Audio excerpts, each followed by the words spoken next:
ഏറ്റവും കൂടുതൽ ഭൂരിപക്ഷം ഉള്ള കക്ഷിനെയല്ലേ പ്രസിഡന്റ് വിളിക്കുക?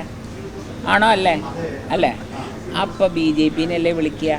അല്ല, 245 സീറ്റ് ഒറ്റയ്ക്ക് കിട്ടിയ ബി ജെ പിയോ എല്ലാം കൂടിയിട്ട്, അതിൽ മമതേനെ കൂട്ടരുത് ദയവ് ചെയ്തിട്ട്. മമത എപ്പോഴും ഇന്ത്യ മുന്നണിയുടെ ഭാഗമല്ല. അവർ വല്ലപ്പോഴും ഇതിനൊക്കെ സപ്പോർട്ട് ചെയ്യുന്നല്ലാണ്ട് ഇന്ന് പറയണമല്ല നാളെ അവർ പറയും.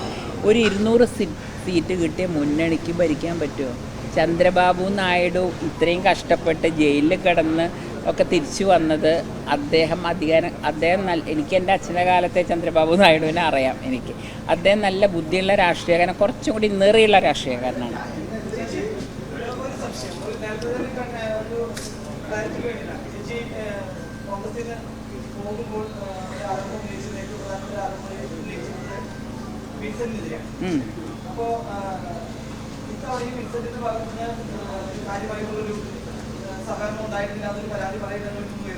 പറഞ്ഞു കേട്ടോ?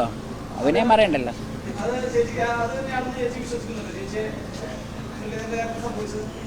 അല്ല, രണ്ടും ഒത്തിരി വ്യത്യാസമുണ്ട്. എൻ്റെ സമയത്ത് എൻ്റെ കൂടെ ഇറങ്ങി പറ്റിച്ചു. കെ മുരളീധരൻ്റെ കാര്യത്തിൽ ഒരു സ്ഥലത്തേക്ക് ഒളിച്ചിരുന്ന് അവിടെ ഇരുന്ന് ഓപ്പറേഷൻ നടത്തി.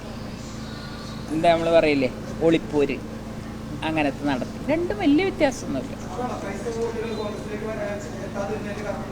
ആര് പറഞ്ഞു? കോൺഗ്രസ്സിലേക്കോ? അതുകൊണ്ടല്ല, സുരേഷ് ഗോപി എന്ന വ്യക്തിയുടെ വ്യക്തിപ്രഭാവം അതിൽ വലിയൊരു കാര്യം. പിന്നെ ബി ജെ പി വെറുക്കപ്പെടേണ്ട ഒരു പാർട്ടിയല്ല, അത് ഞങ്ങൾക്കും കൂടി പറ്റുന്ന ഒരു പാർട്ടിയാണ് എന്ന ക്രിസ്ത്യൻ കമ്മ്യൂണിറ്റിയുടെ തിരിച്ചറിവ്. പിന്നെ ഇവിടുത്തെ ഞാനതിൽ പ്രത്യേകിച്ച് അനീഷിനെയും ഉണ്ണികൃഷ്ണ മാഷിയും അഭിനന്ദിക്കാൻ ആഗ്രഹിക്കുകയാണ്. അവരൊരു ബഹളം ഉണ്ടാക്കിയില്ല, ഒരു ബഹളം ഉണ്ടാക്കാണ്ട്.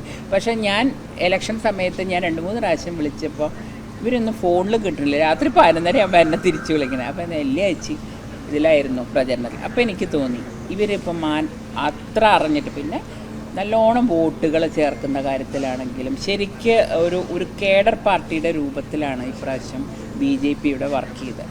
ഓരോരുത്തരും ഞാൻ ആദ്യം ഈ ഉണ്ണികൃഷ്ണ മാഷ കണ്ടപ്പോൾ ഇങ്ങോരു വലിയൊരു ഇതുള്ള, പക്ഷെ അങ്ങോർക്ക് ആ പാർട്ടിയോടുള്ള ആത്മാർത്ഥതയും മനസ്സിൻ്റെ ഒരു ഗുണം. ഇവർ രണ്ടുപേരും മാത്രമല്ല, ഞാൻ ഇനിയുണ്ട് ആൾക്കാർ, പക്ഷെ ഞാനിപ്പോൾ ഇവരെൻ്റെ അടുത്തുള്ളതുകൊണ്ടാണ് പറയണത്. അവരുടെ ഒരുമിച്ചുള്ള പ്രവർത്തനം, സുരേഷ് ഗോപിയുടെ ഇതെല്ലാം. പിന്നെ എന്തൊക്കെ പറഞ്ഞാലും ഈ മോദിയെ പറ്റി പറഞ്ഞ് ഞാൻ എന്താ തൃശ്ശൂരിനെ പറ്റി പറഞ്ഞു, ബാക്കി ഞാൻ 14 ജില്ല എടുത്താലും തൃശ്ശൂർ ജില്ലേനെ പറ്റി ഞാൻ പറയാൻ കാരണം അവർക്ക് ആദ്യം ഒന്നും അവർ പിടികൊടുക്കാണ്ട് മാറിയിരിക്കും. പക്ഷെ കൊടുത്താൽ അവർ മനസ്സ് തുറന്നു കൊടുക്കും. അതാണ് ഇപ്പോൾ സംഭവിച്ചത്.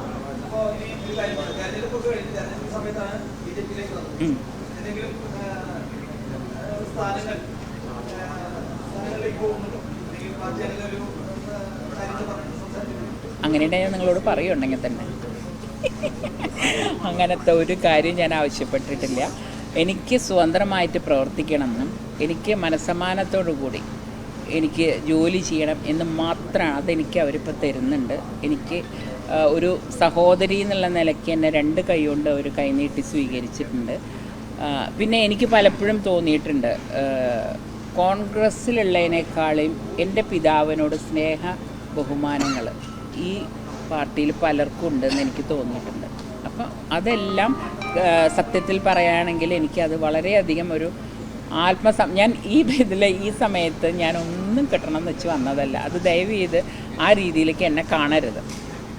പക്ഷേ എനിക്കിപ്പം സ്വതന്ത്രമായി വർക്ക് ചെയ്യാനുള്ളൊരു ഇതുണ്ട് എനിക്ക്. പ്രത്യേകിച്ച് സ്ത്രീകളോട് അവർ കാണിക്കുന്ന ഒരു ബഹുമാനം, അത് വലിയ കാര്യം തന്നെയാണ്.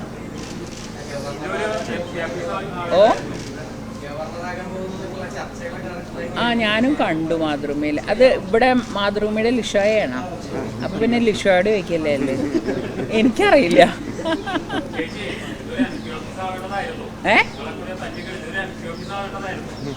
ഏത് ഇതോ?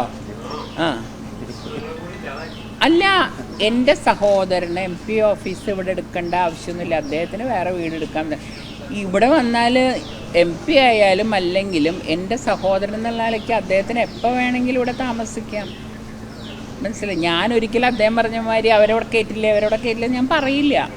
കാരണം ഓരോരുത്തർക്ക് പാർട്ടി വിശ്വാസങ്ങളുണ്ട് അല്ലേ. അല്ലെങ്കിൽ ജാതി മതം ഇതൊന്നും ഇല്ലാണ്ട് വളർന്നൊരു വീട്ടിൽ നിന്ന് വരുന്ന ആളാണ് ഞാൻ. എൻ്റെ സഹോദരൻ MP ആയാലും MP ആയില്ലെങ്കിൽ എപ്പോൾ വന്നാലും ഇവിടെ സന്തോഷമായിട്ട് ഞാൻ നല്ല ഭക്ഷണം കൊടുത്ത് ഒരു പെങ്ങൾ എന്നുള്ള നിലയിൽ അത് മാത്രം. രാഷ്ട്രീയം ഇല്ല കേട്ടോ. രാഷ്ട്രീയം ഞാൻ ഇപ്പോഴും എടുത്ത് പറയണം, എൻ്റെ രാഷ്ട്രീയം വേറെയാണ്.